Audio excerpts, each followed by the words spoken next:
In this video, I will show you how to fix WhatsApp web not working on PC. Okay, so there are a few changes you have to make in order to make it work. First of all, go over here on top right corner and click on these three dots. Now from here, go on settings. Now click on privacy and security. Click on delete browsing data. Now select cookies and other site data and uncheck this box, catch images and files. Now select all time and click on delete data.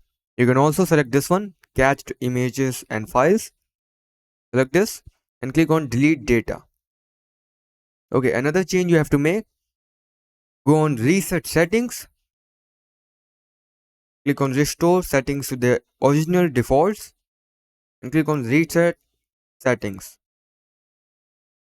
Now make sure your Chrome is up to date. If it is not, make it up to date.